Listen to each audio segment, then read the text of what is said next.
ಆಗಿರೋದ್ರಿಂದ ಇವತ್ತು ನಿಮ್ಮ ಮುಂದೆ ಬಂದು ನಿಂತು ಹಿರಿಯ ವಿದ್ಯಾರ್ಥಿಗಳ ಸಂಘದಲ್ಲಿ ಒಂದು ಖಜಾಂಚಿ ಸ್ಥಾನದಲ್ಲಿ ನಿಂತು ನಿಮ್ಮನ್ನು ಉದ್ದೇಶಿಸಿ ಮಾತಾಡೋಕೆ ಬಂದು ಕೂತಿದ್ದೀವಿ. ಇದ್ರ ಅರ್ಥ ಯಾಕೆ ಅಂತ ಹೇಳ್ತಾ ಇದ್ದೀನಿ ನಿಮ್ಗೆ. KPSC ರಿಕ್ರೂಟ್ಮೆಂಟ್ ಮಾಡ್ತಾ ಇರುವಂತ ಟೈಮ್ನಲ್ಲಿ ನಾನೊಬ್ಬ RTO ಇನ್ಸ್ಪೆಕ್ಟರ್ ಪೋಸ್ಟ್ಗೆ ಅಪ್ಲಿಕೇಶನ್ ಹಾಕ್ಬೇಕಾದ್ರೆ ಮೆಕ್ಯಾನಿಕಲ್ ಡಿಪ್ಲೊಮಾನು ಕೂಡ ಎಲಿಜಿಬಿಲಿಟಿ ಕೊಟ್ಟಿದ್ರು. ಅದಕ್ಕೆ ಮೊದಲು ಆಟೋಮೊಬೈಲ್ ಇಂಜಿನಿಯರಿಂಗ್ ಅವರಿಗೆ ಮತ್ತೆ ಆಟೋಮೊಬೈಲ್ ಡಿಪ್ಲೊಮಾನವರಿಗೆ ಮಾತ್ರ ಎಲಿಜಿಬಿಲಿಟಿ ಇತ್ತು. ನಮ್ಗೆ ಯಾರಿಗೂ ಕೂಡ ನಾನೊಬ್ಬ RTO ಇನ್ಸ್ಪೆಕ್ಟರ್ ಆಗ್ತೀನಿ ಅಂತ ಅನ್ನೋಂಥದ್ದು ಮೆಕ್ಯಾನಿಕಲ್ ಇಂಜಿನಿಯರಿಂಗ್ ಡಿಪ್ಲೊಮಾ ಸೇರಿದಾಗ ನನಗೆ ಗಮನಕ್ಕೆ ಇರಲಿಲ್ಲ. ನಾನೊಬ್ಬ RTO ಇನ್ಸ್ಪೆಕ್ಟರ್ ಆಗ್ತೀನಿ ಅಂತ ಕನ್ಸ್ಕೊಂಡಿದ್ದವನಲ್ಲ. ಆದ್ರೆ ಪ್ರತಿನಿತ್ಯ ಶಾಲೆಗೆ ಮಾತ್ರ, ಕಾಲೇಜಿಗೆ ಕಡ್ಡಾಯವಾಗಿ ಬರ್ತಾ ಇದ್ವಿ. ಶಿಕ್ಷಕರು ಮಾಡ್ತಿದ್ದಂತ ಪಾಠ ಮಾತ್ರ ಕೇಳ್ತಾ ಇದ್ವಿ ಕಡ್ಡಾಯವಾಗಿ. ಪರೀಕ್ಷೆಯಲ್ಲಿ ಎಷ್ಟು ಪರ್ಸೆಂಟೇಜ್ ತಗೊಂಡೆ ಅಂತ ಅನ್ನೋದು ನನಗೆ ಗೊತ್ತಿರಲಿಲ್ಲ. ಆದ್ರೆ ಅರ್ಜಿ ಹಾಕಿದಾಗ ಪರ್ಸೆಂಟೇಜ್ ಆಧಾರದ ಮೇಲೆ ಇಂಟರ್ವ್ಯೂ ಬಂದಿದ್ದೆ ಹೊರತು ನಾವು ಮಾಡಿದ ಹಣದಿಂದ ಅಲ್ಲ ಅಥವಾ ಇನ್ಫ್ಲೂಯೆನ್ಸ್ ನಿಂದ ಅಲ್ಲ. ಹಾಗಾಗಿ ನಾನೊಂದು ನಿಮ್ ಕಿವಿ ಮಾತು ಹೇಳ್ತೀನಿ, ಈ 3 ವರ್ಷದ ಅವಧಿನಲ್ಲಿ ನೀವು ನಿಮ್ಮ ಸಮಯನ ವ್ಯಯ ಮಾಡಿಕೊಳ್ಳದೆ ಕಾಲೇಜಿನಲ್ಲಿ ಕಡ್ಡಾಯವಾಗಿ ಹಾಜರಾತಿ ಇದ್ದು ಶಿಕ್ಷಕರು ಉಪನ್ಯಾಸಕರು ಹೇಳ್ತಕ್ಕಂಥ ಪಾಠನ ಕೇಳಿಕೊಂಡು ನಿಮ್ಮ ಪರಿಶ್ರಮ ಪಟ್ಟಿದ್ರೆ ನಿಮ್ಮ ಹತ್ರ ಇಟ್ಟಿರ್ತಕ್ಕಂಥ ಹಣ, ಅಣ್ಣ ತಮ್ಮಂದಿರ್ತಕ್ಕಂಥ ಇರುವಂತ ಆಸ್ತಿ ವ್ಯತ್ಯಾಸ ಆಗ್ಬೋದು. ನೀವು ಗಳಿಸಿದಂತ ಅಂಕ ಯಾವತ್ತಿಗೂ ಕೂಡ ಬದಲಾವಣೆ ಆಗಲ್ಲ.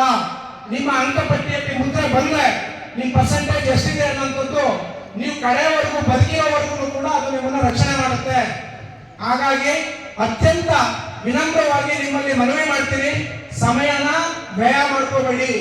ಈ 3 ವರ್ಷದ ಅವಧಿ ಪ್ರಥಮ ವರ್ಷಕ್ಕೆ ಬಂದು ಸೇರಿರ್ತಕ್ಕಂಥವ್ರು ಇರ್ಬೋದು ಅಥವಾ ಕಡೆಯ ಸೆಮಿಸ್ಟರ್ನಲ್ಲಿ ಇರ್ತಕ್ಕಂಥ ವಿದ್ಯಾರ್ಥಿಗಳಿರ್ಬೋದು, ನಿಮ್ಮ ಒಂದೊಂದು ನಿಮಿಷ ಕೂಡ ಅತ್ಯಮೂಲ್ಯವಾದಂಥದ್ದು. ವಿದ್ಯಾಭ್ಯಾಸದ ಕಡೆಗೆ ಹೆಚ್ಚು ಗಮನ ಕೊಡಿ. ನಿಮ್ಮ ಚಟುವಟಿಕೆಗಳನ್ನ ಮಾಡೋದಕ್ಕೋಸ್ಕರನೇ NSS, ಯುವ ರೆಡ್ ಕ್ರಾಸ್, ಕ್ರೀಡಾ ಸಂಘಗಳನ್ನ ಕೂಡ ಆಯೋಜನೆ ಮಾಡಿದ್ದಾರೆ. ನಿಮ್ಮ ಚರ್ಚೆಯನ್ನ ಬೇರೆ ವೇಳೆಯಲ್ಲಿ ಚರ್ಚೆ ಮಾಡಿ.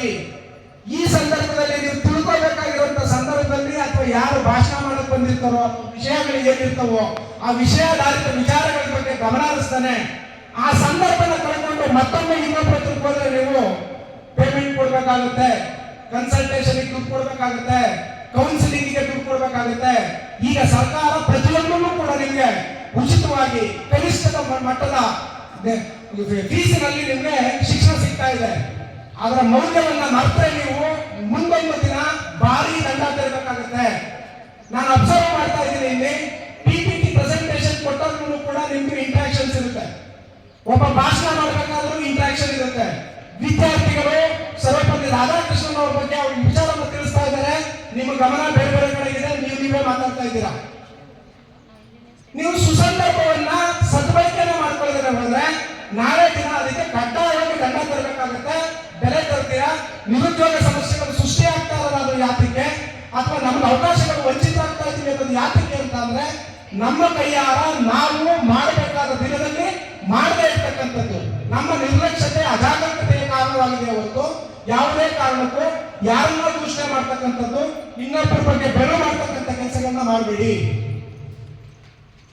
ವಿಶ್ವೇಶ್ವರಯ್ಯ ಬಗ್ಗೆ ಇಷ್ಟೊಂದು ತಿಳ್ಕೊಳ್ಳೋದಕ್ಕೆ ಅವಕಾಶ ಕೊಟ್ಟರು, ಖಂಡಿತವಾಗೂ ಅದನ್ನ ನಾವು ತಿಳ್ಕೋಬೇಕು, ಅದನ್ನ ನಾವು ಮನನ ಮಾಡಬೇಕು. ಅದರಲ್ಲಿ ನಾನು ಕೂಡ ಒಬ್ಬ ಆಗ್ಬೇಕು ಅಂತ ತಿಳ್ಕೋಬೇಕು. ಸರ್ ಎಂ ವಿಶ್ವೇಶ್ವರಯ್ಯನವರು ಹುಟ್ಟಿನಿಂದ ಬಂದಾಗ ಕೂಡ ದೊಡ್ಡ ಅಭಿಯಂತರರಾಗ್ತಾರೆ ಅಂತ ಗೊತ್ತಿರಲಿಲ್ಲ. ಮೋಕ್ಷಗಂಧಂ ಅವ್ರ ತಂದೆ ಹೆಸರು ವಿಶ್ವೇಶ್ವರಯ್ಯ. ಎಲ್ಲವನ್ನೂ ಮರ್ತಿದೀವಿ. ಇವತ್ತು ಯಾವುದನ್ನ ಕರಿತೀವಿ? ಸರ್ ಎಂ ವಿಶ್ವೇಶ್ವರಯ್ಯ ಅಂತ ಕರಿತೀವಿ. ಆಧುನಿಕ ಭಾರತದ ನಿರ್ಮಾತೃ ಅಂತ ಕರಿತೀವಿ ಅವ್ರನ್ನ. ನಮ್ಮ KRS ಅಣೆಕಟ್ಟೆನ ಕಟ್ಟಿಕೊಟ್ರು ಅಂತ ಹೇಳ್ತೀವಿ. ಆದ್ರೆ ಹಣ ಕೊಟ್ಟಂತ ನಾಲ್ವಡಿ ಕೃಷ್ಣರಾಜ ಒಡೆಯರ್ ಹೆಸರಿಗಿಂತ ಹೆಚ್ಚಾಗಿ ವಿಶ್ವೇಶ್ವರಯ್ಯನವ್ರನ್ನ ಎಲ್ಲರನ್ನೂ ಕೂಡ ನಾವು ಕೊಂಡಾಡ್ತೀವಿ. ಅಂತ ಪ್ರತಿಯೊಬ್ಬ ವಿಶ್ವೇಶ್ವರಯ್ಯನವರನ್ನು ಕೂಡ ಆಗಬಹುದಾದಂತ ಸಾಮರ್ಥ್ಯ ಇಲ್ಲಿ ಕೂತಿರ್ತಕ್ಕಂಥ ಎಲ್ಲ ವಿದ್ಯಾರ್ಥಿಗಳಲ್ಲಿದೆ. ಆ ಶಕ್ತಿನ ಸದ್ವಿನಿಯೋಗ ಮಾಡ್ಕೊಳ್ಳಿ. ಖಂಡಿತವಾಗೂ ಸಾಮರ್ಥ್ಯ, ಶಕ್ತಿ ಎರಡೂ ಇರ್ತಕ್ಕಂಥದ್ದನ್ನ ಇಚ್ಛಾಶಕ್ತಿಯಿಂದ ನೀವು ಅಧ್ಯಯನ ಮಾಡೋದನ್ನ ಬೆಳೆಸ್ಕೊಂಡ್ರೆ ಪ್ರತಿಯೊಬ್ಬರು ಕೂಡ ಸರ್ ಎಂ ವಿಶ್ವೇಶ್ವರಯ್ಯನವರಾಗ್ಬೋದು. ಆಗ್ತೀರಾ? ಪ್ರಯತ್ನ ಪಡ್ತೀರಾ?